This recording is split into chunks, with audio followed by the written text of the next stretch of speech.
Warning: the following podcast is for entertainment purposes only. Trespassing is not only illegal, but often incredibly dangerous. The hosts do not condone any activities that could put their listeners in harm's way, and encourage you to proceed with caution and do your research before exploring the unknown. We cannot be held liable for any accidents, injury, or hauntings that may occur. Listener discretion is advised.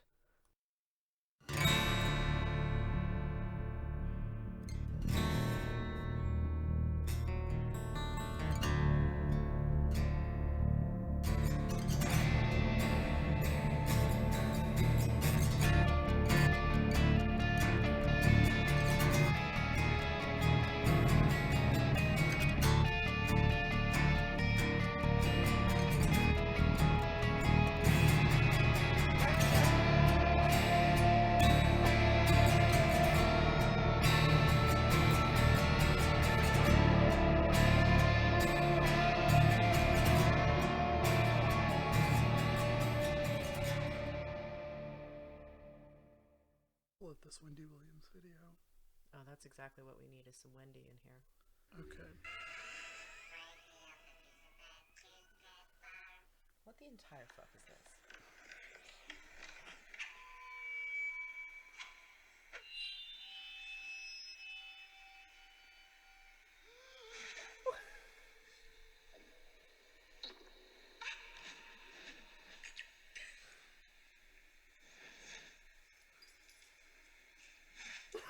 What the fuck? Why? Shoot. What are you talking about? Shoot.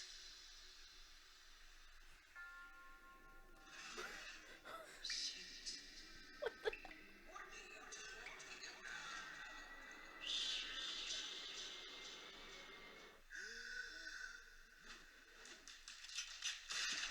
What the fuck, Zack? Alright, everyone, please welcome to the stage Wendy Williams, apparently, because we're just going to be watching her content today instead of working. Is that what you want? Is that your goal for this podcast? My issue this week is that it's not a Wendy Williams themed podcast. My issue is that our mics aren't bedazzled like hers. We could make that happen. I mean, I was telling Nathan yesterday, I was like, I cannot wait in 1 week when I need to do podcast stuff, I can walk across the hall. Right? It's so quiet It is quiet. compared to normal. I feel like there's know. normally a lot of background noise and stuff Yeah, going on. well, that's because we have some slightly superior... I say slightly. It's quite a bit of an upgrade software-wise, I would Yeah. say, considering we were using free shit before and we're actually paying for this. Wow. Wonderful. Wonderful. Truly head of the fucking world. Yeah, I'm a little afraid that Brownie is gonna, like, belch, because he keeps making this face. He's been having some stomach issues, because when is he not? Oh my god, that reminds me. Let me read you this tweet. I sent it to my brother earlier, because he was talking about Brownie a couple days ago, and this tweet says, "Laughing until I cry because this guy's dog just started taking a dump in the middle of the street, and cars started honking, and the guy yelled, 'You're stressing him out. He deadass has IBS.'" That comes to us from Sophie Bramnick on Twitter. Thank you, Sophie. You described my dog's entire existence. Period. He's just staring at me right now like, I can't believe you would out me like this. Little does he know that the abandonment issues are no more. Instead, this is the Wendy Williams and Brownie Roast podcast. Death to all of them. Goodbye. Oh, God, Okay. we really can't make this a Wendy Williams show. We will be here all day. Yeah, we might as well just set up the mics 24-hour live stream style. Yeah, and it's just just us coming and going and talking about Wendy Williams and Brownie's gastrointestinal issues. And another thing. It's just, okay, imagine this, okay? You're in the spare room of our apartment. Or, well, it's a little disingenuous to call it the spare room. You're in the office. The office. The camera is just pointed at our desk. There's a blank wall behind it, and then you hear a door slam into the wall, and you hear just panting, and then we rush into the frame, fucking skid out into the chairs, and we're just like, did y'all see what Wendy Williams said this week? And it doesn't matter, like, it's always going to be something, you know. I feel like there does not go by a week anymore where Wendy Williams isn't doing some whack shit on her show. She's so funny. I love her so much. She's ridiculous. Problematic queen. I don't think she's problematic. Did you see that one where she was talking about that TikTok kid that died? Oh yeah, where she was like, raise your hand or clap if you know him, and Clap like if you've nobody heard of him. clapped. Anyway, he's dead. Like, Wendy. I have more Instagram followers than him. You Anyway. do? No. Oh, is that what she said? That's what Wendy. She was like, wait, I have more Instagram followers than him. Jesus, Wendy. Anyway, he passed away on Monday. God, what a mess. All right, well, let's get into this mess. So, yeah, you better chug that monster. I still got a little bit of Red Bull left. We have a nice color palette going on today. Yeah. Bestie. All right. Ooh. Get up in that. It's our ASMR channel You now. scared Brownie. I feel like we make an ASMR joke like once per episode. Probably. Did I tell you my boss was like, I'm gonna do ASMR from now on? Is that his new career goal? Yeah, he's gonna start an OnlyFans where he like steps on food, and he's also gonna do ASMR. But he told me that I had to edit it because he can't handle the sounds. Like, he didn't know what it was, and I showed him the pickle eating video that woman did. I don't know if I know about that. I'll show you I don't later. know if I want to know. I'll show you later. Pickles But gross me out. she just like bit into the pickle, and it's one of them honking ones too. And he was like very upset about it. I think that's one of my favorite things about like the ASMR community as a whole. Not like I'm very in depth with it. Like I don't know much about it, but people either just love it or they just fucking hate it. Like visceral hate.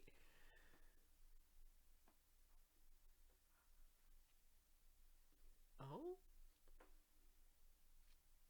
For the listeners, Zach is gearing up for that. There was an awful lot of fanfare for that and not a whole lot of payoff. It was so sad. I could feel it right here, and I thought it was going to be like one Yeah. of the 30-second ones. It looked like it was about to just like burst out of you. Like an alien. Yeah. Oh, Well, aliens. don't talk about aliens. You want to talk about Men in Black? I almost did UFOs, and then I was like, no. You would not sleep. And that's why I was like, I gotta go to bed at some point. I can't do UFOs. Okay, well, hello. Okay. Can you tell we haven't recorded in like a month? Yeah, it's been a cool minute, but we'll get into that. Hello, everyone, and welcome to the Abandonment Issues. It is a podcast about the past, the paranormal, and the just plain perplexing. And can you believe that I have memorized that and I didn't read it from my phone this time for the first time ever? You didn't say periodical podcast. Are you fucking serious? Fuck!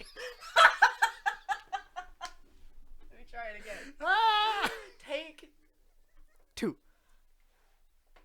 I was so proud of myself. Fuck you, stop laughing. I'm so mad. Ugh. Are you done? Like, is it over? The confidence. Anyway, I'm good. Now my resolve is shaken. I don't know if I can go on. Hello, everyone, and welcome to the Abandonment Issues, a periodical podcast about the past, the paranormal, and the just plain perplexing. And I got it that time. And I didn't look at my phone. Everybody please Period. clap for me at home. On the first take. Yeah, no, I'm probably gonna leave the fucked up one in there, but... Oh my god. Who are you? Oh! I don't even know anymore, man. I'm M, and I'm here today with... I'm the other one, Zack. And we have some stories for you today if we can get through to it. We're struggling a little bit. God. It's been a long time. How long would you say? We recorded when my brother was still here, and that was like over a month ago. Yeah, it's that was been the last time. Yeah, it's been a hot minute since we've actually recorded. Yeah. Oh my god. Lots has changed. Yeah. I mean, not really, but Yeah, the more things change, the more they stay the same. um, But we do have a lot of shit going on in our lives right now. We're as of let's see, as of right now, it is August 22nd when we're recording this. This should come out like I don't know in like a week and a half from our actually recording date. But we are actually about to move into an apartment together. they were roommates. Oh my god, they were roommates! Oh my god. So that's fun and exciting. The stress of moving though is like, I hate moving. Here's a question for you. What's up? How many times in your life have you moved? Okay, so I moved out of my parents' house because okay, if we want to get into it. So when I was born, my parents had like a single wide trailer. Right. And then whenever my mom got pregnant with my sister, they upgraded to a double wide trailer. Okay. And then I lived there up until I was 19. Okay. And then from there, I moved into an apartment with my friend Kim. From there, I moved back home. Moved into the house with Audra. Mm-hmm. And then moved back to my parents' house. And then I've moved into a new apartment. And then now I'm moving in with you. So 7. Okay. I counted the other day. I'm sitting at about 10. Nice. Because there was the house I grew up in, the house we moved into after that one, my mom's. No, sorry, there was another one after that. My mom's current house, and then I moved into and out of college dorms 3 different times. Yeah. I had 2 different apartments when I lived in Johnson City, and then I moved back here. So Right. 10, and now it's about to be 11 actually. Yeah. Moving is exhausting. I hate moving, and I'm such a procrastinator. Yeah, yeah. Case in point today. But like I've started packing at my parents' house because when I moved into this apartment, I didn't bring all the stuff with me because the apartment that I'm living in now is very small. Mm-hmm. So I was like, I'm not going to bring all my stuff in there. It's going to be a whole ordeal. So I'll just bring what I need. Yeah. And all my like fun knickknacks and stuff can just stay at my parents' house.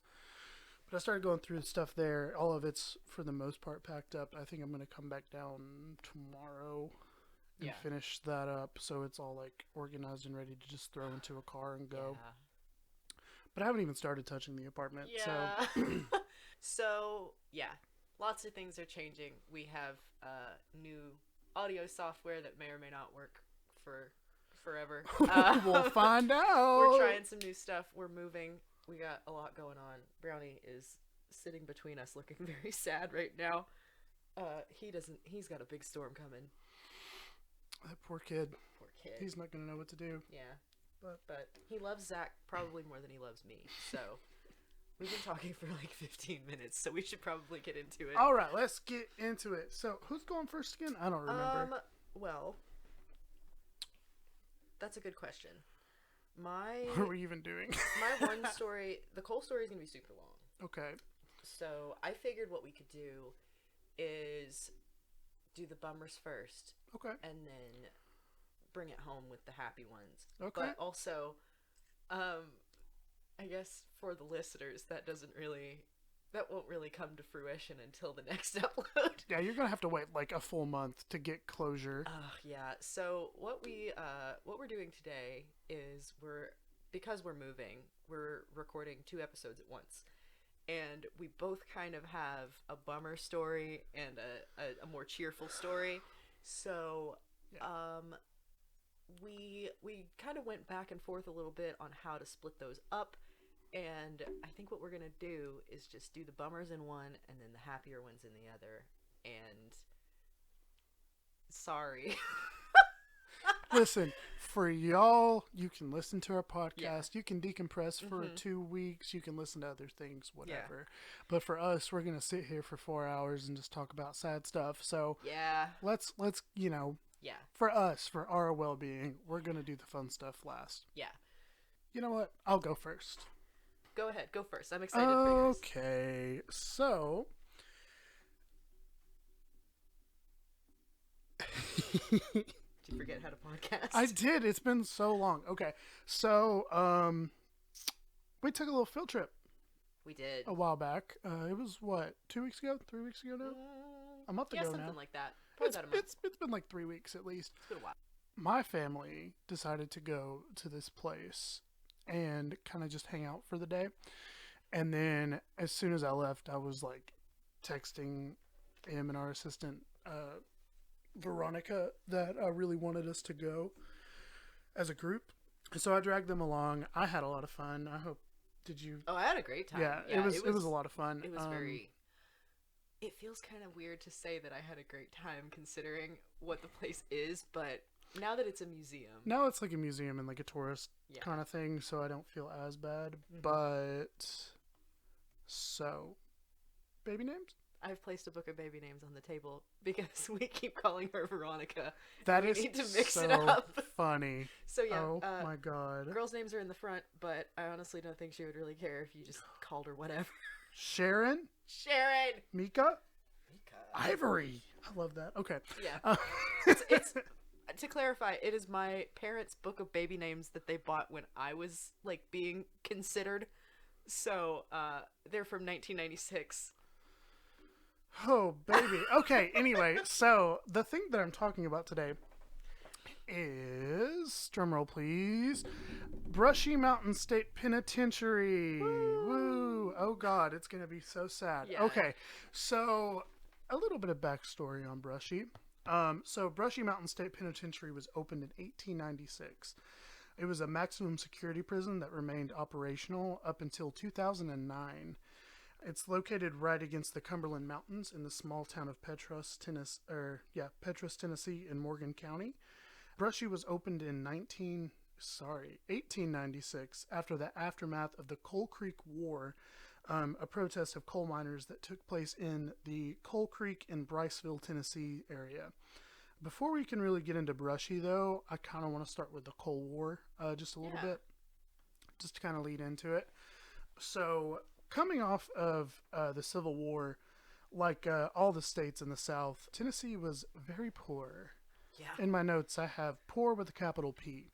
Yep. In an effort to bring job opportunities to the state, post-war railroad systems were built, and the opportunity to begin mining the coal was more accessible, the coal in the area. The state's way of keeping working costs low while maintaining a huge profit in the coal mining field was to lease convicts to mine the coal instead of paying miners. This practice, known as inmate leasing, began in 1866, and the state would then lease the inmates to companies that were willing to pay for the inmates' housing in exchange for their labor. Yikes, yeah. And so this all started in 1871. They began leasing convicts to Tennessee Coal, Iron, and Railway Company, shortened TCI, which was a large coal mining operation in the Cumberland Plateau area. This is where the conflict begins, because with these jobs going to these convicts because it was much cheaper, free miners were then out of jobs, obviously. Yep. In 1890, the election of several members of the labor-friendly Tennessee Farmers Alliance came to the miners and companies in the Coal Creek with demands.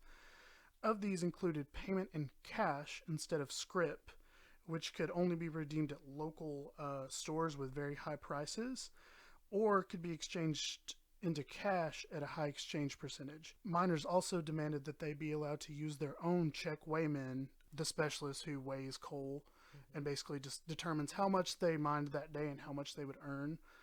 So they wanted to use their own check weighmen instead of the ones that were provided by the company. Okay. Since state laws already barred scrip payments and company hired check weighmen, most mine owners accepted the terms put forth. However, Tennessee Coal Mining Company, TCMC, which operated a mine near Bryceville, Tennessee, refused the demands, and then on April 1st, 1981, then shut down. 1981. 1891. Oh, okay. Sorry, that's going to be so confusing. 1891. Then on July 5th, TCMC reopened using leased convicts from TCI. This caused tensions to rise to new heights, and it wasn't helped when the company tore down miners' homes and then built a stockade in its place to house the convict laborers. Oh my god. There's so many parallels. Y'all better get into it. We're talking coal today, Yeah, baby. this is just gonna be a coal heavy episode. And Yeah. I'm just over here laughing because like it's just beat for beat the same Yep. shit all over. Ugh, Anyway. so gross. Anyway, so on the 9th of July 14th, a group of about 300 armed miners surrounded the stockade. The guards surrendered without a fight, and the convicts were then loaded onto a train and were sent to Knoxville. So they were like, get out here. This is kind of where I'm going to stop talking about the Coal Creek War, though. Okay. I feel like it's really important to the story, but if I sat here and went over all the specifics of it, because it lasted over a year. It was a year and 4 months. Right. So if I were to sit here and go through all of it, we would be here for a while. The short version is this war went on for, like I said, a year and 4 months. So it started in April of 1891 and ended in August of 1892. This war was obviously started, like I said, to end convict leasing by these big coal companies and resulted in the end of this practice in 1896. From here, Tennessee had to reevaluate their situation. They wanted to be able to profit off of the coal industry, but loved the idea of saving money by using convicts instead of miners. Right. And this is how Brushy Mountain State Penitentiary came to be. Okay. So essentially after this war, a law was put into place that would end the convict leasing system, and that Brushy Mountain Mine and Prison, which what it was originally called, would be its replacement. Okay. At the end of the lease agreements, some 210 inmates called Brushy home. The original structure was made from wood that was, surprise, built by those inmates. Shocker. Yeah. It remained this way up until 1920, when it was then replaced with the castle-like structure that exists there today, and was constructed by stone that was mined from the quarry by the inmates. Who'd have guessed? Who could have thunk it? During the time of Brushy's beginnings, through a point in time when Brushy stopped making their inmates mine coal, there was 3 separate coal mines. Okay. Around about the Brushy area. Here's the thing.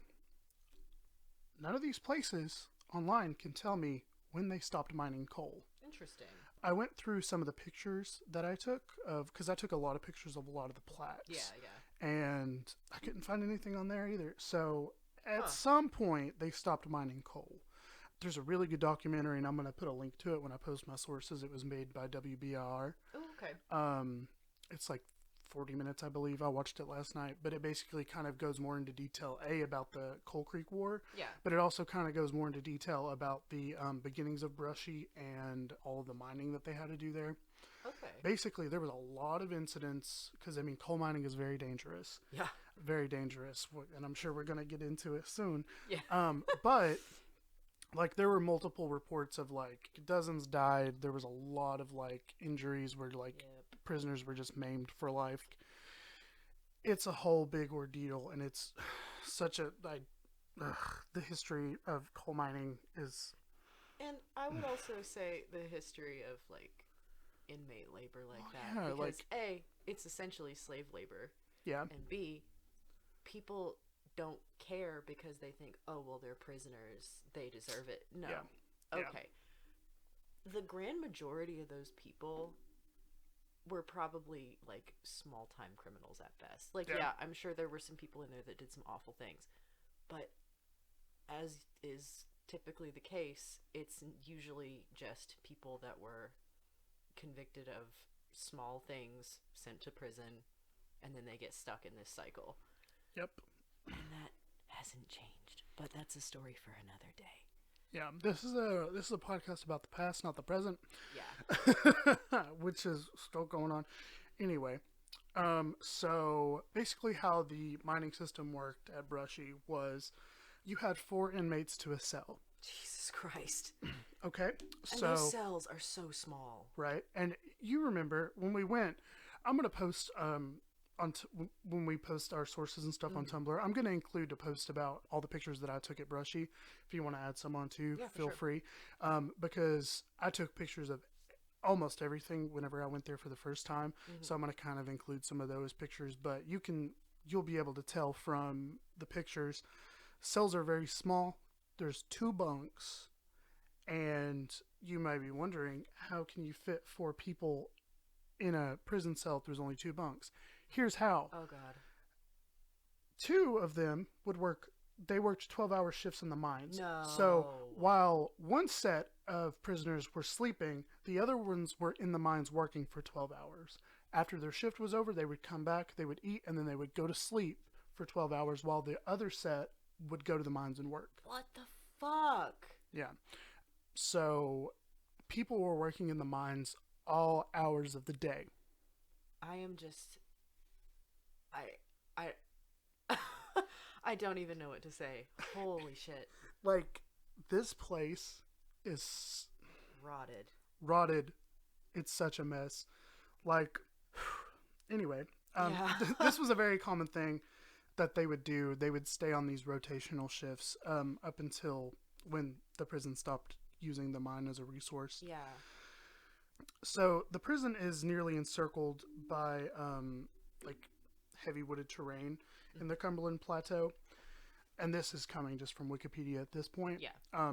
So escape attempts were infrequent and almost always unsuccessful. That's the reason why they wanted to put it so far in the boonies. Yeah. Because, that I mean, makes sense. you remember it's right up against the side of a mountain, so Yeah. it was really hard to escape. Yeah. Perhaps the best known escape attempt occurred on June 10th of 1977, when James Earl Ray, the assassin of Martin Luther King Jr., escaped with 6 other inmates by climbing over a fence. If if any of you all ever go, they have a museum section, and they have the ladder that they used to like hop the fence. When you were telling us that they had the ladder, I was expecting, a ladder, like 2 rails with slats in between. Nope. It's just a bunch of PVC. It's like half a ladder. Yeah, it's got like it's like piping. It's like piping materials like fitted together. I said PVC. I'm sorry. It's like metal. It's like metal plumbing pipe. pipe. Yeah, That's what I meant. and it's like it's got a hook on the top so that they could like hook it onto the fence, and then there's like I think 2 rungs maybe. Yeah, it's crazy. Wild. But so essentially what happened there was very like cliche of like they had some prisoners start a riot and cause a bunch of trouble, and so while all the guards were over there, they hopped the fence. So Ray had escaped and was captured less than 58 hours into this like rugged mountain terrain of 8.5 miles from the prison. The prison closed in 1972 after a strike by prison guards protesting unsafe working conditions. It reopened in 1976. Get this. Oh no. Brushy Mountain was the only unionized prison in the state. Huh. The union worked closely with a state legislature to provide working conditions with correctional staff across the state. Under Governor Lamar Alexander's attempts were made to squeeze the union out of existence, but his efforts were fruitless. Additional attempts were made over the years, but were proved fruitless also. That's a weird wording in Wikipedia. Many efforts to close the prison were attempted long before the 2009 closure. In 1998, Brushy Mountain Prison was administratively joined with Morgan County Correctional Complex. With the joining of the 2 institutions, both became unionized. Okay. So, in 1980, Brushy Mountain ended its long-standing function as a maximum security prison and assumed a mission as a classification facility. In its final operations, it had a capacity of 584 and was used as the state's reception/classification and diagnostic center of East Tennessee. It housed all custody levels of inmates, although it retained a maximum security designation due to the 96-bed maximum security annex located within the prison walls. These 96 beds were used to house the state's most troublesome inmates. The last warden was Jim Worthington. I cannot believe that there were that many people in there. Like, having been in there. And I know Yeah. you said the thing about, like, the rotating shifts and stuff, but I cannot 96 people in that max security? That's like the one... That's that little Wait a baby minute, wait. one. Wasn't that one the one that was like up on the hill that we couldn't go into though? Well, that was Death Row. Oh, that okay. So okay. So that was part that of it, was though, that right? was that one where they had that outdoor. Yeah. Yeah. Okay. Yeah. So that is insane. Yeah, and also keep in mind if you ever do go tour, they only let you go into 2 stories of the main like prison wings. Yeah. Okay. So that's fair. there's 2 more floors that are up there. Maybe 3. I think it's 2 though. Okay. So there's a little bit more room than what you see, but it's still. It seems so tiny. Yeah, it's insane. So the prison officially closed on June 11th, 2009. Its functions were transferred to the Morgan County Correctional Complex. In 2018, Brushy Mountain was reopened to the public for tours, private events, car shows, and concerts. Brushy also houses a distillery that produces moonshine, vodka, whiskey, and liqueurs. Liqueurs. Very tasty. So, from here, I'm going to go into some stuff that we saw. Because that's just a general overview of the history of things, but going there and experiencing it is so amazing. Like, again, very tragic. A lot of people died there, obviously. Haunted as hell. Can I talk about the one that we potentially saw? Yeah. Okay. Are you going to talk about the hole? I am going to talk about the hole. Do you want to do that first?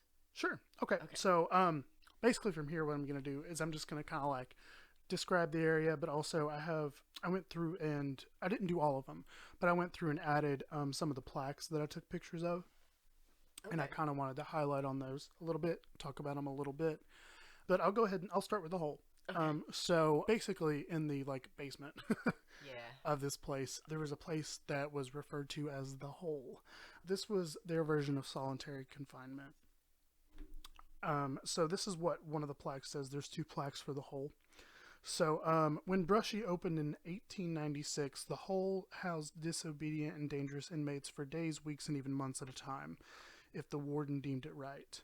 The hole wasn't just about solitary confinement in a 6 by 3 by 8 foot space.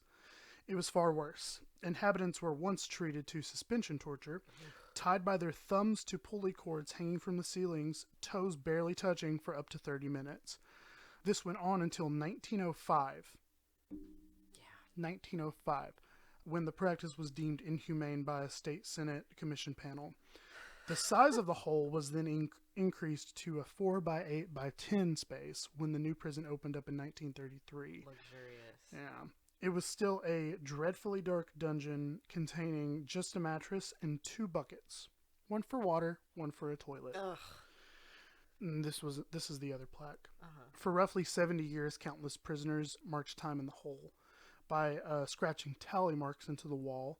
With no heat or air conditioning, little ventilation, and hardly any light, release couldn't come fast enough, even for the toughest convicts.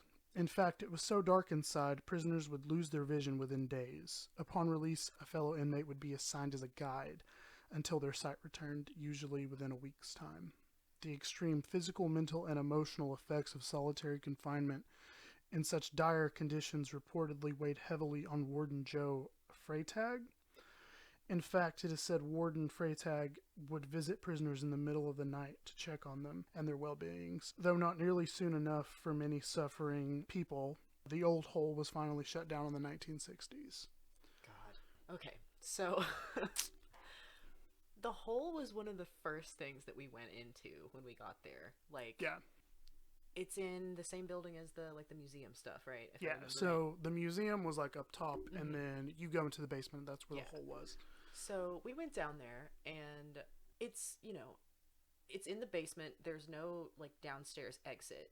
It's literally you just walk in, and there's, 4 or 5 cells? I think there's 4. I think there's 4. And if you go to the very end, up against the wall, the last one has this screen in it. And I actually asked my parents about this because they went several years ago. And the screen is apparently a very new thing. Okay. So they have this, like, screen thing with a motion sensor. And when you walk up to that cell, it starts playing, like, a little video with, I'm assuming, an actor. But given that they hire former inmates to, like, do tours and stuff, I don't know if he actually was incarcerated there or not. I don't remember if he said that in the video or if he was just an actor. Doesn't matter. Gives this little presentation, and once it ends, it just like shuts off. Mm-hmm.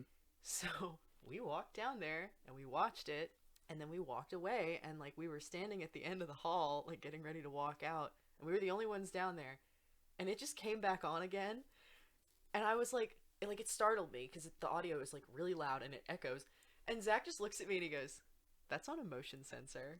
I was like, "We gotta get the fuck out of here right now." It was so spooky. It was very spooky. I did not enjoy that. Love the hole. Not really. Ugh. So then, let's see. So I want to just read my favorite plaque. Go ahead and get it out of the way. Oh, It was yes. located in the cafeteria. So the title of this plaque or whatever is called The Great Escape Guru. So this guy's name was James Slagle? We'll say Slagle. Slagle sounds right. So in 1970, a few years into his 318-year sentence for kidnapping and murder, James Slagle was looking for a way to escape the prison in a box. Since large containers never left Brushy, Slagle studied yoga for over a year and learned to masterfully contort his small body. With the help of kitchen coworkers, he squeezed into two 18 by 9 inch boxes taped together labeled 153 pounds of roast beef. That's so fucking funny. It's so funny. And the box was then placed among food in a flatbed truck. Once on the highway, he used the strength from his shoulders to bust out of the box and jumped out of the back of the truck to his freedom. Unfortunately for Slagle, he was spotted by an off-duty prison guard out rabbit hunting and was soon back in Brushy facing time in the hole. Oh my god. So, for a little bit of context, I guess, because I didn't really go into the city of Petros, it is small. It's tiny. It is small, and that documentary will kind of touch on it a little bit more, but a lot of people who lived in Petros worked at the prison. Yeah. So, very much the cliche of it's a small town, everybody knows everybody, but that's amplified to the max when everybody's working at the prison. You'll know when somebody escapes. Yeah. Well, do you think if he just like held out a little longer, if he just stayed in that box? I feel And, like he was a little bit too ready to go. I mean, that's fair, but was it... Did it say where it was going? Because if it was going to another town, he could have just waited. That's what I'm saying. He could have just waited. He was a little bit too eager. Yeah. He got ahead of himself. Everybody makes mistakes. I would say his first mistake was probably kidnapping and murder, but, That next one was a big one. yeah. I hate it. Okay, so then we will go into the D block, which was the maximum security area. So if you ever go, there's one big main building which housed, the more normal inmates that weren't, held under such high security. There was an annex, though, however. It's just this kind of building that's off by itself. And there's two little hallways in there that have cells in them. And there's also an outside portion they're essentially just huge cages. And that's where that they would go to get their exercise in for the day. This is the one of the plaques from the solitary confinement area. So, not the solitary, excuse me, the high security, whatever. So, 32 solitary cells weren't nearly enough to serve a prison full of first-degree murderers who were as violent on the inside as they had been on the outside. When D block was maxed out, the most serious offenders were sent to a sectioned overflow space in B block. Life in solitary on B block was similar to D, with one exception: a shared exercise cage. The entire prison went on lockdown as B block's solitary population walked out to exercise. Considering these were essentially D block status inmates, heading out for a few setups was a death wish. Once an inmate spotting a guy lifting weights pushed the bar onto the man's chest, just as his friend shoved a shank into his side. Killers weren't the only convicts in solitary B. There were also protective custody inmates, isolated for their safety. Dubbed as check-in, some were forced into protective isolation if death threats were made against them. Others, like convicted pedophiles, were often put in there out of fear. Either way, check-in wasn't something to brag about. Yeah. And then this is more on the D block. This is basically just touching on the outdoor exercise cages. Mm-hmm. So D block meant solitary confinement without privileges or interactions with any others, save the shift guards who brought their meals to them to eat in their cells. Yet there was a good reason men already serving time in a max security prison were assigned administrative segregation. They were incredibly violent, dangerous, or had tried to escape. Prison staff reviewed D-block prisoners' profiles monthly to clear them for release back into general population, but 9 times out of 10 they were denied. Most spent months, if not years, locked in one of the 32 cells, 23 hours a day, with only 1 hour of exercise allowed in the solitary outdoor cages. Inmates could turn off the light bulb in their cell for some shut-eye, but the walks, that's what it was called, the walk. The walks overhead lighting stayed on 24/7, and sleep was hard to come by because of the humming fluorescent lights. Lieutenant guards let prisoners hang bed sheets as barriers to help them rest, but mercy was rare in the new hole, as it was also deemed. Yeah. Ugh. Apparently, I didn't get a picture of the plaque about the exercise cages, but essentially what would happen was they would let them do their 1 hour of exercise. They would bring them out to these cages, put them inside, and then at about arm level and about ankle level, there were some holes. So what they would do is they would bring the prisoner in shackled, put them inside the cage, lock the door, and then flip those little metal doors down, unleash the shackles, and then the prisoner could have their 1 hour, and then they would come up at the end, get reshackled, and then let out. Yeah. So couple things just really quick. This is one that I debated talking about, but I feel like I should probably talk about it because why not? But this is going to be talking a little bit about the discipline that took place here. So Brushy was notorious for its dangerous housing and labor conditions. One of the most unfortunate facts of prison life was the manner in which the guards doled out disciplinary action. Whippings were a commonplace and carried out using a 4-foot leather strap attached to the end of a baseball bat handle. I forgot about this. I remember reading about this. Prisoners were beaten until welts appeared, then again and again, until those blisters were broken. Screams were routinely heard by the townsfolk nearby in Petros, and countless prisoners slept on their stomachs until the wounds healed. Whippings, I don't know why I said it like that. Whippings were officially outlawed in Brushy in 1965. 1965. Can you imagine living near that prison? I can't, honestly. And just hearing that. Obviously, the people that are experiencing that are dealing with much worse, but just being a neighbor and just trying to go to sleep and hearing that. The worst. Is horrifying. I have 2 more things real quick. Okay. One is a little ghosty. Okay. So I apparently didn't take a picture of this plaque either, but there's one plaque and it's on the 2nd floor of the just the normal cell blocks. Yeah. And essentially what it said was there was an incident at one point where the higher levels, they had railings, but there wasn't any chain link. There was no fencing, so things could just fall over the edge. Yeah. There was one incident where essentially a prisoner was jumped, stabbed, and then thrown off the edge to his death. So me and my mom read that plaque when we went, and then we circled around, and then we went around the other end of this area. So we got about halfway down, and we didn't realize that this was the same row where the plaque was.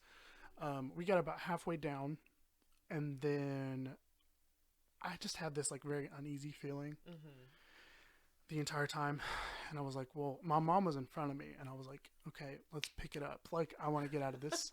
I'm done. This area specifically. And about halfway through, my mom just stops, and she turns around and looks at me and goes, do you feel dread? And I went, yeah. And she said, I feel it too. And I said, we're getting out of here. And then we both power walked to the end of the cell, the cell block. So that was fun. Not really. No. I was like, this is terrifying. You're also really scared of heights, right? Mm-hmm. Yeah, no thank you. Yeah, no. It wasn't, I didn't like those either. No. The last thing. Okay. we're going to end on a high note. Okay. Okay. We're going to talk about Geronimo. Oh, yes! Oh my god!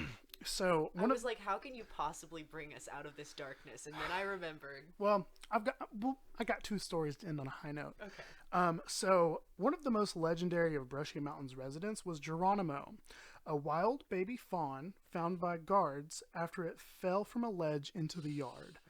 Despite his tendency to alert officials to illicit activity by huddling over prisoners playing, Geronimo was a beloved compadre in the 1960s, and the prison looked after him for years. He's so cute. With a known affinity for cigarette butts, orange slices, and lifesavers, Geronimo felt right at home inside the walls of Brushy Mountain. He was reportedly found napping in a prison cell once and even dined in the cafeteria. It was said that the guards would never dream of releasing him back into the wild because the inmates would likely riot and to protest. These men did not have much, but they had Geronimo. What a good boy. I love him. There's pictures of like a guard just petting him. And he's so cute. He's so cute. Oh my god. That's pretty much it for Brushy. I thought you said you had a second one. Well, so this doesn't really have anything to do with Brushy. I just wanted to tell this story and expose Ira. So when you get to Brushy Mountain, basically you walk in to the gift shop, and that's where you buy your admission ticket. And you go inside, you buy your ticket, and then you can either walk or drive up to the actual penitentiary. We drove, whatever. That's not a real big detail. Yeah. But on the way back down, we were like, well, there's a distillery, like I said earlier. There's a distillery. They sell moonshine. They've got vodka, whiskey. They got it all. They got it all. The cures. So we were like, okay, well, maybe we'll buy something. Like, we're here. We might as well, whatever. We're adults. And, me and him were like, well, we're going to be moving together soon. Maybe we just get a bottle and split it. And then they do like liquor tastings. And there was this woman who worked there who did the tastings, and she was a very persistent lady. We didn't get her name, I don't think, but she was the best. She was so cool, but she kept walking up to us and was like, well, what do you think about this one? What do you think about that one? And we were like, oh, I don't know. And so eventually she finally talked us into the tasting, and it was $5, and the stick was that if you did the tasting the next time you came back and you had your receipt, you could present it and get $5 off of your liquor. Mm-hmm. So we were like, you know what? Why not? We got nothing else. I mean, we did have plans, but I'll get to that in a second. So we do the tasting, and I'm very glad that we did, because some of the things that we were looking at were not good. This tasting lady knew what she was doing. She even at one point brought over a coffee flavored Monster and mixed it with this butterscotch moonshine. It was heaven. To die for. It was so good. The blackberry though, we were like, the blackberry would probably be good. It tasted like Dimetap. It was not. Straight up. It was not good. It was not good. Thank God. God bless her. Yeah. But here's the issue. Our assistant, Frances, she doesn't have any blood. And so this little moonshine tasting that we did, to be fair though, this tasting was a little bit extra because she was just chill. She was giving us straight up shots. Okay. She had the little 1 ounce little plastic cups. She was filling them full. So we were getting some shots. Okay. $5 for 5 shots. What a deal. I think she gave us an extra one too, didn't she? Yeah, that Monster one. That one wasn't included. She So, just wanted us to have a good time. With God bless. But Kara's lack of blood got her drunk at the moonshine tasting. Absolutely turned. We had plans to go to the Appalachian Museum, which is I think it's like an hour away. It's like 45 minutes to an hour away after we left Brushy, but Catherine got drunk and she couldn't make it, so we had to go to Chili's and soak up all that booze. Yeah, it was so funny though. So, oh my God, God bless her. It was a good day. But so yeah, that's Brushy. What a tale. I recommend, if you can make it there, go. Yeah. It is very much a fun experience. Occasionally they will have former either inmates or guards that will do guided tours. My parents did one probably a year before COVID started. So if you can kind of catch them on a day when they're doing the guided tours, I would heavily recommend it because there's so much stuff that they themselves can tell you. Yeah. I would definitely like to go back for one of those. Yeah, me too. And they also do paranormal tours, which I also want to go do. But they're not pricey, but they require like a minimum group of people. Yeah. So I actually was talking to a friend about going to do that, and we are not like paranormal investigators. Like we appreciate these things. Yeah. But I mean, maybe I'm speaking for myself here. I've never been on anything like that, and I don't think that you have, but No. I could be wrong. So I feel like we'd maybe be out of our element, but I mean, if it's like a guided kind of deal, yeah. fine. But if not, if it's like a self-guided thing where it's like go look for the ghosts, I feel like as if we'd still just have a good old time. Oh yeah. I'll pop out the recorder on my iPhone and we'll find something. I thought you meant like a recorder, like you play hot cross buns on, and I was like, no, you can't do that because you snapped yours in half. You didn't Call have to out put me on, post. you didn't have to put me on blast. But okay, go off, I guess. I found this video of you with that recorder right before, moments before disaster struck, where you are sitting at my coffee table and you go, okay, I'm gonna just start playing things and you tell me if it's in Naruto or not. What? And you're just going, tweet! In like different configurations. And honestly, some of them get real close. Like really close. I've seen maybe 2 episodes of Naruto too, so that's what makes it really good. Yeah. You know, it I was on something that day. Oh yeah, I think that was the day that we watched Sorry to Bother You. What a film. I forgot about that one. Yeah. Oh my god. Well, Cole? You got Cole's cash? I wish I had some Cole's cash. All right. Well, that was depressing. Thank you, Zach. It's only gonna get worse. Yeah, let's get into it. Really quick. So- So at work, we have like these like taped down like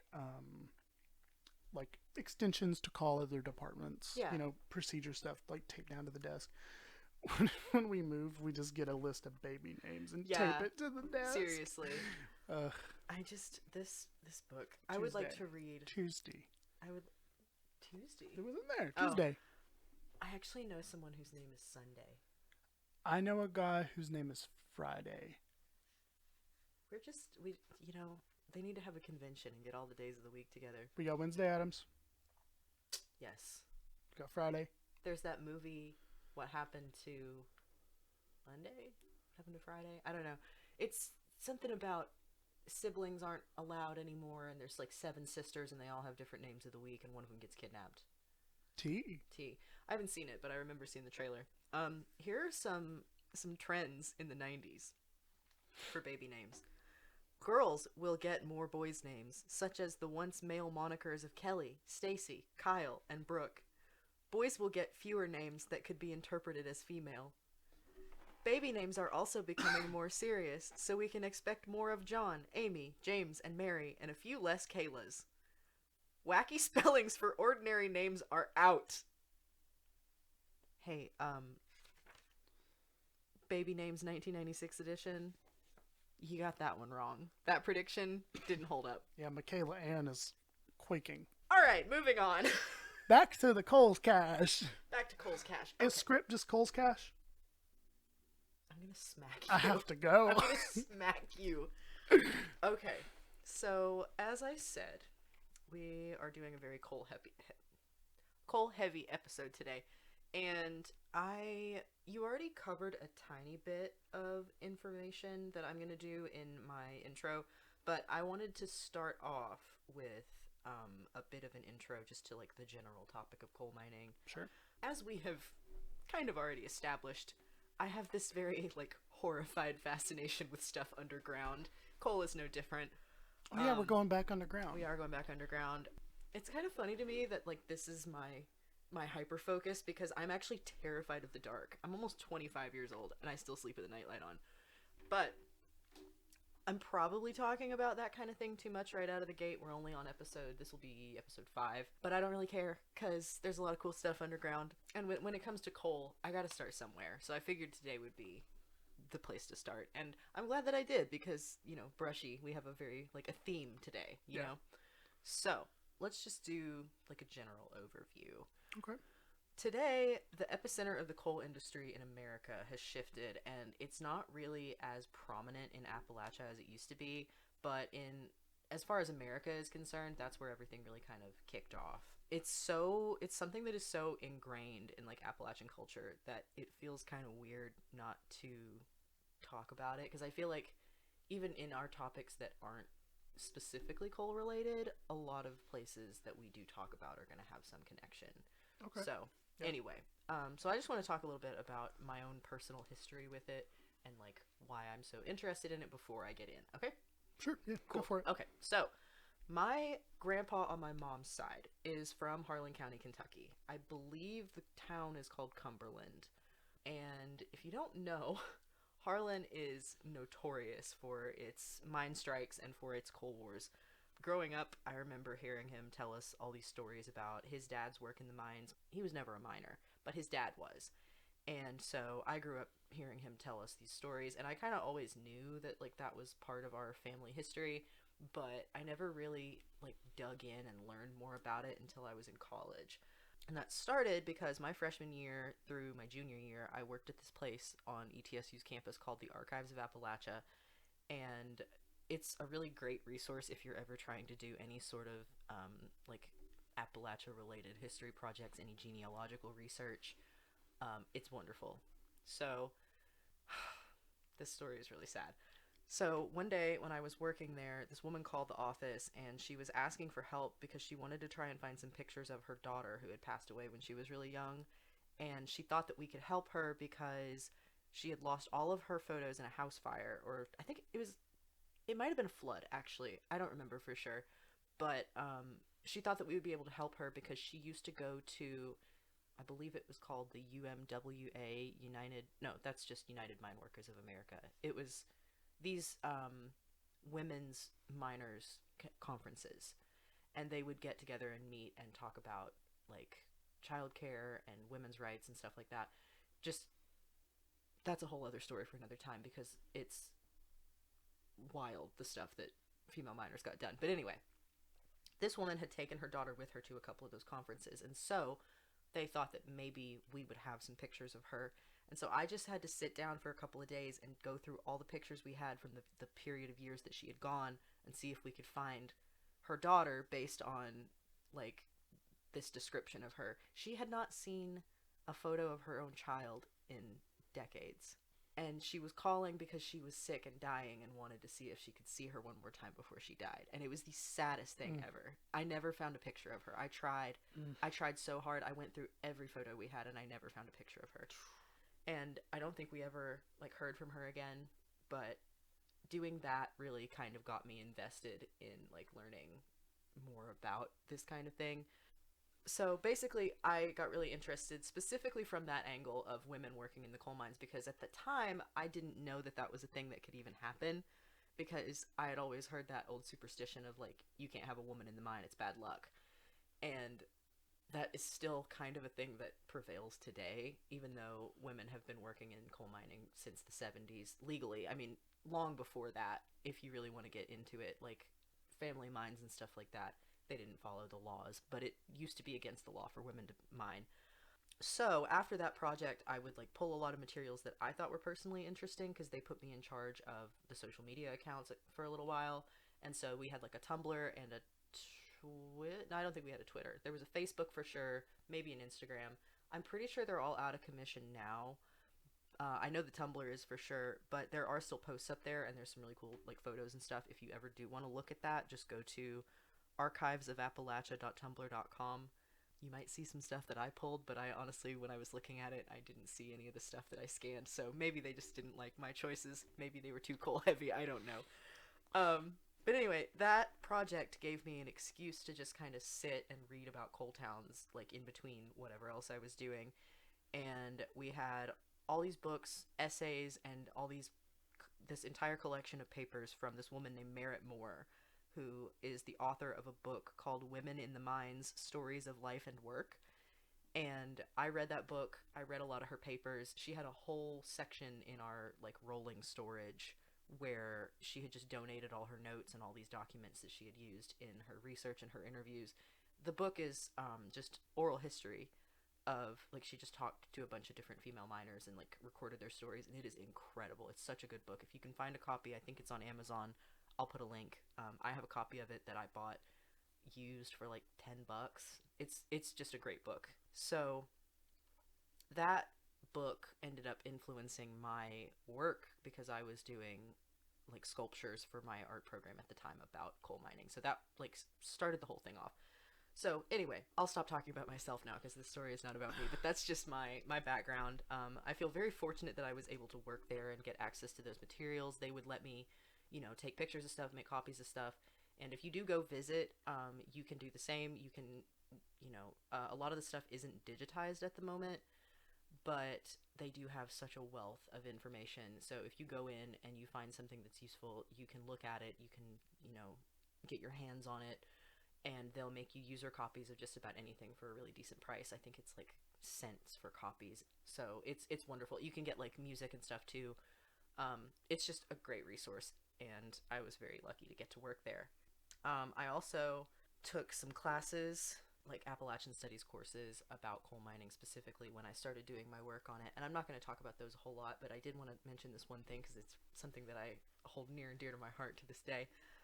We went to a lot of museums and stuff. We would actually go and like see mining towns. We'd go to museums. We would go to, one time we just drove, our teacher would like rent a van and he drove us up over the mountain into Kentucky one time just to show us like a strip mine, like a mountaintop removal site. And you want to talk about something that takes your breath away. It is insane. It's just, I mean, it is what it says. It's the whole top of the mountain is gone. Wow. It's really bleak, but we would do stuff like that. And then we went to this one museum where they gave us these little keychains because in the coal mines they would use this like check-in check-out system where you would have a tag with your number and your name printed on it, and when you went into the mine you would, I believe, you would hang your tag on a pegboard, and if there was like a collapse or some sort of disaster, they would use that pegboard to know how many people were in the mine and how many people needed to be evacuated. And so when we went to that museum, they continue to like make those keychains and give them to people that come on the tour. And so I have so one. cool. It's really cool. It was such a like I had it like as the pull on my wallet for a long time because I just like I loved having it with me. It's just really cool. So I will look up in my notes at some point and post like what those museums were because I'm pretty sure the majority of them are still open. But there's a lot of different places like that you can go if you want to learn more about it. But let's talk about what coal mining actually is. I feel like most people probably know in general how this works, so I don't really want to get too deep into it, but I just feel like that also might be my own biases because I've been researching it for so long and maybe people don't know anything about it at all. So in essence, coal mining is any method of extracting coal from the ground. According to miningglobal.com, there are 3 primary types. Surface or open cast mining includes strip mining, open pit mining, mountaintop removal, dredging, and high wall mining. Room and pillar mining consists of extracting mineral across a horizontal plane, creating a horizontal array of rooms and pillars. And long wall mining accounts for roughly 301% of all underground coal production. This involves a cutting head that moves back and forth across the seam of coal. The coal falls onto a flexible conveyor belt for removal, and this method requires hydraulic roof support that advances as the seam is mined further. So bituminous coal is burned to generate electricity and has been used widely since about the 1880s for this purpose. In this episode and in every subsequent episode pretty much, I'm going to be talking about American coal mining specifically, but similar practices are used globally with, you know, minor differences. In America, commercial mining is believed to have started around the year 1730 in Midlothian, Virginia. From the 1980s until 2005, American mines made up around 20% of the global coal production, producing somewhere in the neighborhood of about 1 billion tons of coal a year. Wow. According to the National Mining Association, the average American uses around 3.4 tons of coal per year, and around 60% of the U.S.'s electricity is still generated from burning coal. In 2010, the U.S. was the second highest coal producing country worldwide, and also possessed the largest coal reserves in the world. And now we are starting to see this shift towards more sustainable forms of energy like solar and electricity, like from, what is the word? Like hydro. Yes, hydro, thank you. But in 2008, George W. Bush said that coal was the most reliable source of energy, and that is still quite a prevalent opinion, especially in Appalachia, where it's still very much a lot of people's livelihoods. In 2012, exports peaked at 117 million short tons and then declined to 63 million tons in 2015. For most of the 20th century, like I said, Appalachia was the center of American coal production, but that has since shifted out to the western United States. The Powder River Basin in Wyoming and Montana is the region in the U.S. that is now producing the most coal. In 2007, it produced 436 million tons of coal, more than twice that of West Virginia, and more than the entire Appalachian region overall, which is bonkers. So, that is some statistics, a general rundown of what coal mining is. And now we're going to get into what my actual story is, which is the Harlan County Coal Wars, Ooh, let's also get into known it. as Bloody Harlan. Oh, great. Yeah. For this story, we're going back to the Great Depression. On February 16th, 1931, the Harlan County Coal Operators Association cut their employees' wages by 10% to keep from operating at a loss of profits. This was during the Great Depression, like I said, so miners that were working for this company were already living in extreme poverty, and this was yet another harsh blow to their livelihoods. As we've said, mining is extremely dangerous, but there wasn't really much choice. If you wanted to survive in this place, you had to do it. That was the best way to make money. So there was a great deal of unrest with the miners and employees following this cut, and the United Mine Workers of America tried to step in and unionize the workforce. But of course, this did not bode well with the mine bosses, and they fired any employee that they discovered to be in the union or even suspected in an effort to squash the effort. However, this had the opposite effect, and most of the remaining workers were pissed and went on strike in solidarity with those who were fired. Hell yeah. In the cases of most mining towns, mine companies owned everything. Houses, businesses. We already talked about scrip a little bit. Essentially, it was monopoly money that helped the coal companies keep the monopoly because, as Zack said earlier, there was a really high exchange rate if you could even exchange it for cash, and it was like everything was so expensive. There was markups on all the products, and there was basically nothing you could do unless you were able to like leave town to go shopping somewhere else. But even if you could, if you were solely paid in scrip like some people were, you didn't have any money, you know? So Yeah. that was very much the case in Harlan. To quote Wikipedia, the coal town was established by out-of-state corporations and fueled by cheap labor provided by European immigrants who came to Appalachia in search of work in the growing coal industry. I didn't include this in my notes because I don't remember reading anything about it in this particular story, but I will also add that in a lot of cases in the American South and Appalachia, coal companies exploited the shit out of black people who were trying to escape segregation. So who would have ever seen that coming? Who'd have thunk it? Yeah. In Harlan County, there were only 3 incorporated towns that were not owned and operated by the mining companies. Everything else was their territory. And when the firings and the strikes started, many of those towns accepted refugees from coal camps that they were trying to escape. There were politicians and business owners there who didn't like the fact that they had no control in the company towns, so they took pity on the striking workers. At the height of the strikes, only 900 miners were working in Harlan and 5,800 were idle. Those who continued to work and break the strike were protected by armed guards who were given full deputy privileges. Legally, they could exercise their power not only on the mine property, but out in the rest of the town as well. Yikes. Thank you. Sheriff J.H. Blair was openly in support of the mine companies, and everyone in town was well aware of his bias. The following quote comes from Wikipedia from Florence Reese, an American social activist, poet, and folk singer best known for the song "Which Side Are You On?", which she wrote in 1912 at the age of 12 while her father was striking with the other coal miners. In 1931, during the Harlan strikes, she updated the song to the version that is well known today. Florence said, Sheriff J.H. Blair and his men came to our house in search of Sam. That's my husband. He was one of the union leaders. I was home alone with our 7 children. They ransacked the whole house and then kept watch outside, waiting to shoot Sam when he came back. But he didn't come home that night.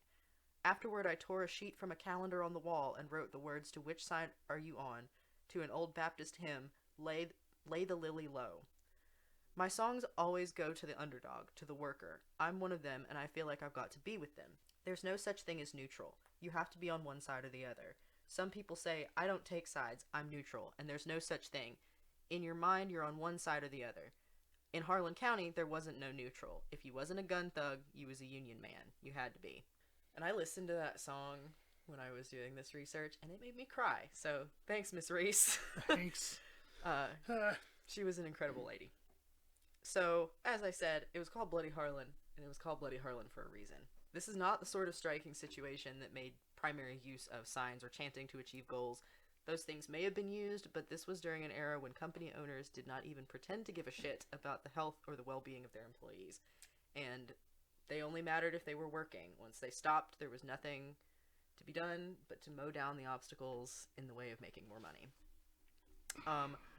I really don't want anyone to think I'm being like paranoid or hyperbolic when I say this. It's very much fact. The people who participated in these strikes fought tooth and nail for their rights, and they were literally gunned down by the police and by their employers' men, like the guards, just for the crime of asking to be paid what they were owed for their work.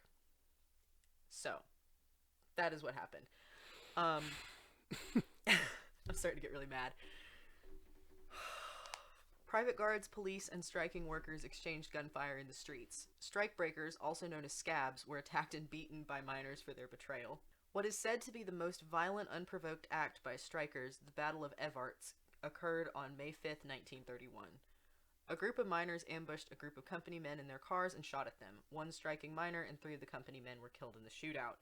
After that, the Kentucky National Guard was called to intervene, and the strikers expected them to help them because they were the ones who, while they had started this particular altercation, had more than enough reason. They had been provoked too many times. But that's not what happened. The Guard crossed the picket line, and on May 24th, after a rally was tear-gassed and assembly rights were rescinded by Sheriff Blair, membership to the UMW began plummeting because people were they just didn't know what to do. Their resolve had been broken. By June 17th, the last mine had resumed work, and it seemed that the union effort had failed. But after the failure of the UMW, the National Miners Union, or NMW, tried their hand at helping things out in Harlan. And I thought this was interesting. They were an openly communist organization in Appalachia in the 30s. Interesting though that may be, that ended up kind of being their downfall. They were a smaller organization than the UMW, but they were very passionate. 10 lodges were established in Harlan before they were even officially chartered, and they would do things like soup kitchens and bread lines, and they were trying to help people out and give them resources. But their attempts at walkouts and strikes didn't really go super well, and things fell apart for a number of reasons. This quote is also from Wikipedia, and I would just like to say, a lot of my stuff today did come from Wikipedia, but that's only because there is such a sheer volume of information on this topic that I needed something to keep me... Something concise. Something concise, yeah. So, if anything is incorrect on this, I apologize. I did look at a couple other sources, but Wikipedia really just had the best, most consistent timeline. But anyway, ultimately, a combination of events broke the NMU's foothold. Local labor organizers, many of them clergymen, learned of the communist leadership's animosity towards religion and denounced the organization. Young Communist League organizer Harry Sims was killed in Harlan, and the American Red Cross and local charities, who had been unwilling to take sides in a labor dispute, began giving aid to blacklisted miners who were unemployable, as the NMU's financial troubles necessitated the closing of its soup kitchens. So, in 1933, the 73rd U.S. Congress passed the National Industrial Recovery Act, or the NIRA, a labor law that authorized the president to regulate fair wages and prices that would stimulate economic recovery. This seemed like a really good thing. It was part of FDR's New Deal and would have protected workers' rights to unionize and outlaw discrimination in firing based on union membership. However, again, it was not especially successful. Around half of the mines in Harlan were run open shop from October 27th, 1933 to March 31st, 1935. Open shop essentially means that unionization is allowed, but it's not required in the workplace. It would seem, because of the NIRA and because of that open shop acceptance, that things were kind of going in favor of unionization, but it was not at all over. Just because they were allowed to unionize didn't mean that the bosses were happy about it, you know? Right. So, Sheriff Blair, who was the sheriff earlier that was so in the pocket of the mine companies, was voted out in 1933, and he died in 1934. He was replaced by a candidate who ran on a pro-union platform. His name was T.R. Middleton. And even with him in power, someone who seemed to be in support, once again, on December 8th, 1934, the National Guard had to be called into Harlan. Their presence was requested by the UMW organizers because they were being threatened by bosses and by deputies. And, instead of being offered help, they were escorted to the county line, which essentially what happened there was they called for help, and instead of getting it, they were kicked out of their home. Yeah. As it turned out, the NIRA didn't really have a whole lot of effect in Harlan, but the Wagner Act of 1935 worked much more in favor of the miners and was a lot more of a nuisance to mine operators. It outlawed a lot of the tactics that were used by the coal companies to control and squash unions, and even with that, maybe even because of that, by Harlan's standards, 1935 was a really rough year. Unfortunately, coal bosses were as resistant to national legislation as they ever had been, and the violence just continued. On July 7th, 1935, a group of pissed-off deputies dispersed a crowd of miners who were celebrating the passage of the Wagner Act that was supposed to help protect them by attacking and beating them in the street. Miners were stalked, their families were terrorized, organizers were shot at and had their homes tear-gassed.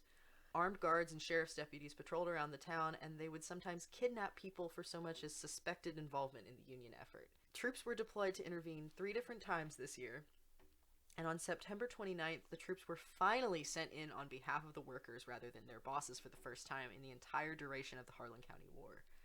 Keep in mind, we started this story in 1931. It's 1935. So, the governor saw what was happening and described the harassment and the brutalization of workers as the worst reign of terror in the history of the county. Like, yeah, we done knew, sir. Oh my God. He said this in spite of the fact that a bomb had killed a Harlan attorney named Elman Middleton weeks before, and again, in spite of that, he continued to protect the miners. Here's the thing. That was like the end of the timeline on Wikipedia, so I had to do a little bit of digging elsewhere. And what I found out was that really wasn't the end. Just because the National Guard actually was finally called in to help them, it wasn't the end of their struggles. It took all the way until 1939, late 1939, for mine bosses to finally sign their approval in the union. 4 years after this incident where they called in the Guard to help them. By then, the UMWA was powerful again. There were 400,000 miners they were representing, and they were essentially promising an escape from just these hellish conditions that workers had been facing for so long.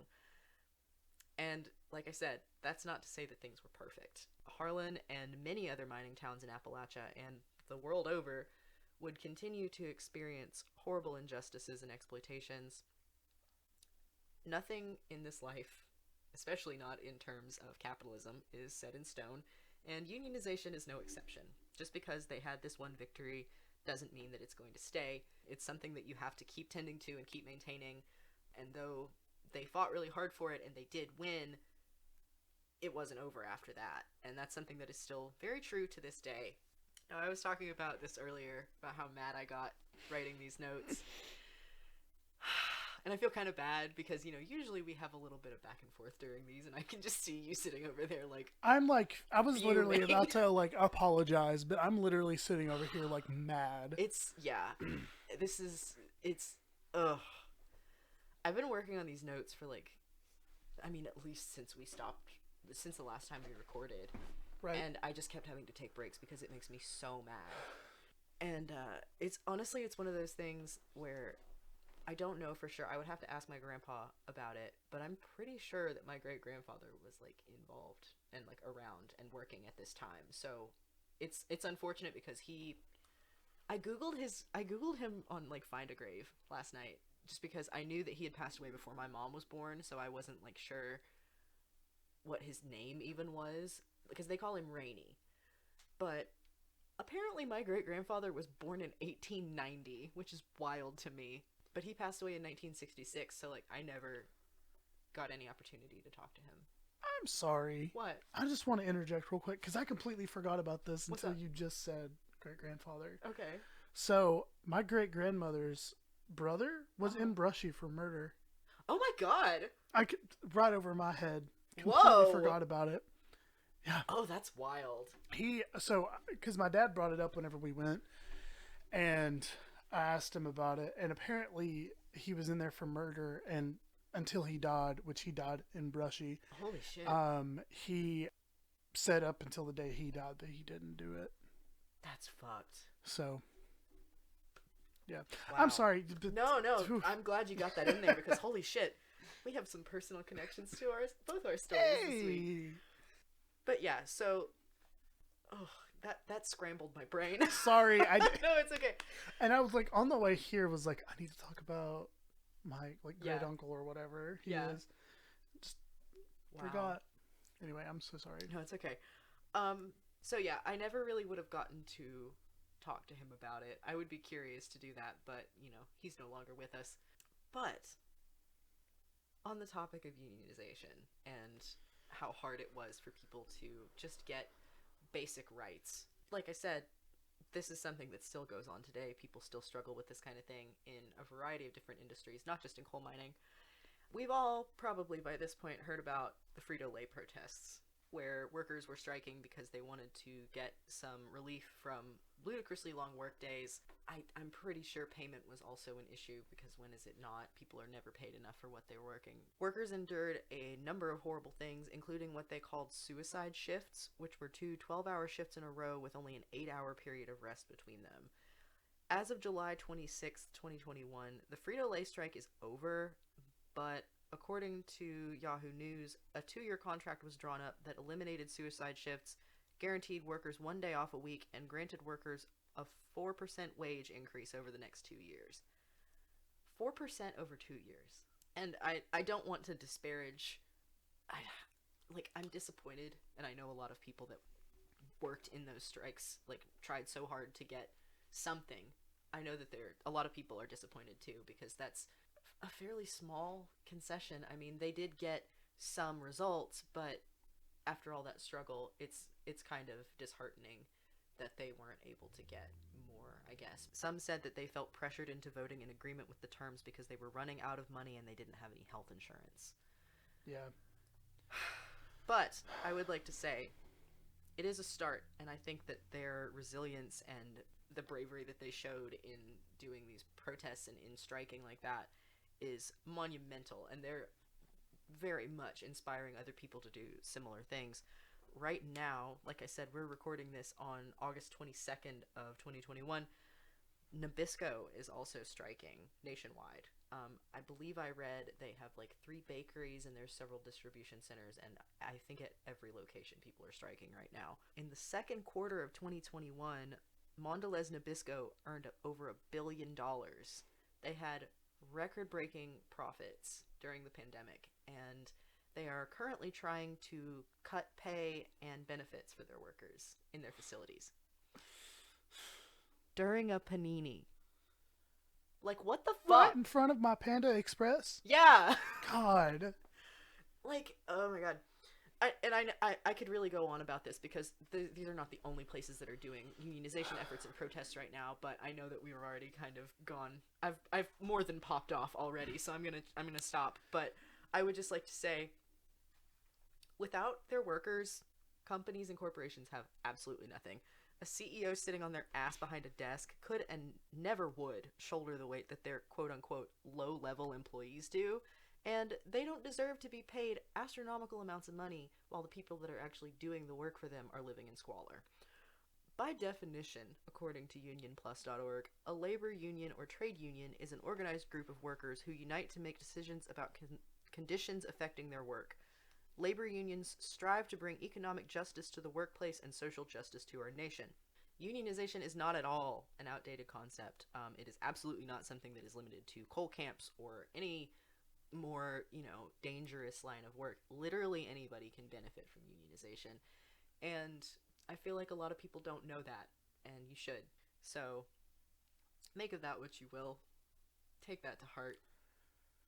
I think that it's incredible to see the things that people are doing right now to take back what they're owed.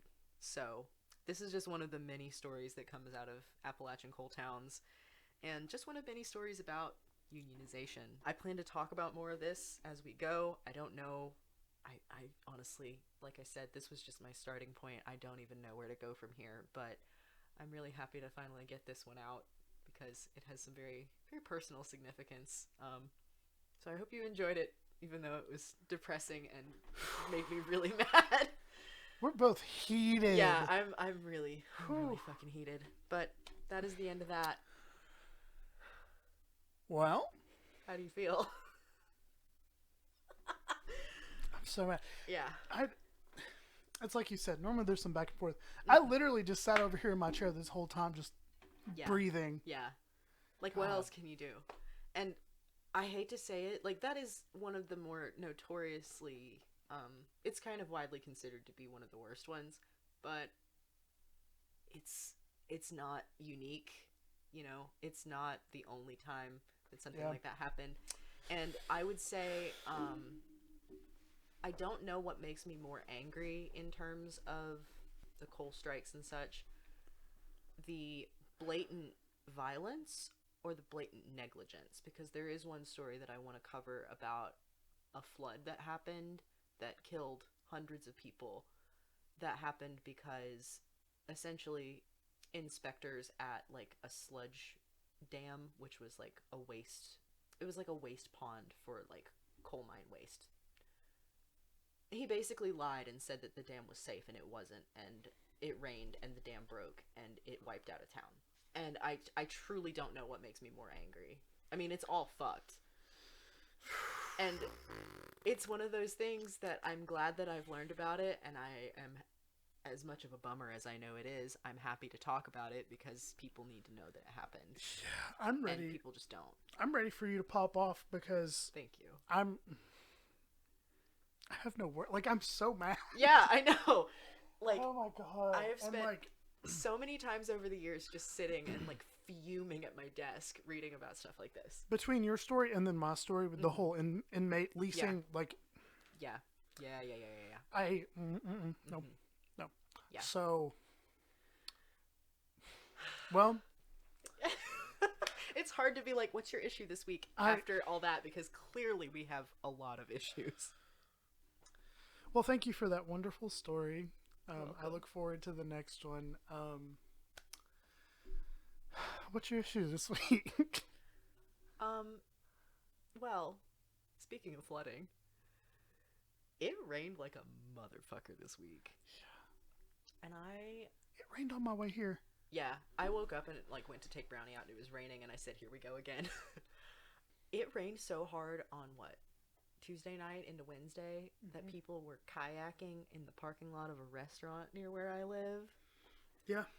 And it was just a lot.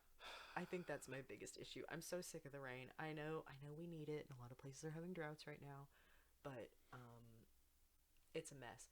Side note, there is this bridge that I have to cross sometimes, depending on which way I go to get home, and it flooded really badly, like bad. It was deep water, and one time, this happens a lot. Like whenever it floods at all, that bridge floods, and my brother told me this story. One time, his friends went that way to go to Taco Bell, and they were driving. I'm pretty sure it was a Bronco, like a big jacked up Bronco with huge mud and tires on it, and they tried to cross the water in their big jacked up truck and got stuck and had to wait for someone to come and pick them up. And they had to sit on the roof of the Bronco and wait for help to come while their Taco Bell floated away down the creek.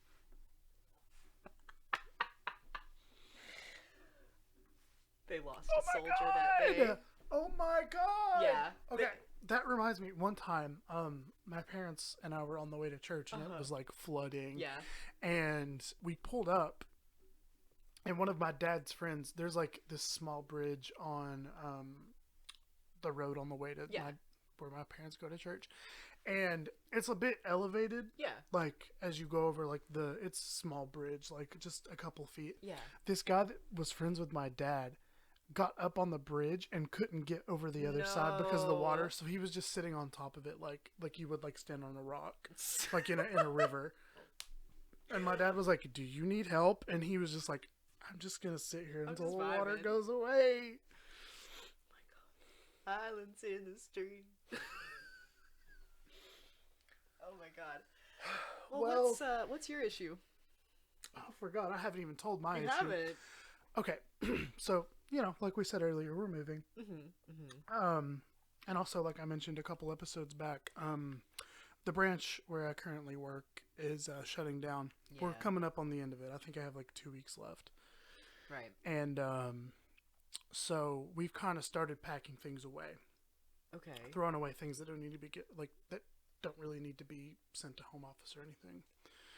Well, on the very top shelf of some of our storage, we had this storage bin that was full of decorations for like Christmas, Halloween, that sort of thing. And my boss hates holidays. He hates decorations. He told me in his apartment he has one painting on the wall. What? One painting on the wall, and it's because his sister painted it for him. As an art major, I am horrified. Like, and this man's... Yeah. So, like, it doesn't make any sense, but he hates them.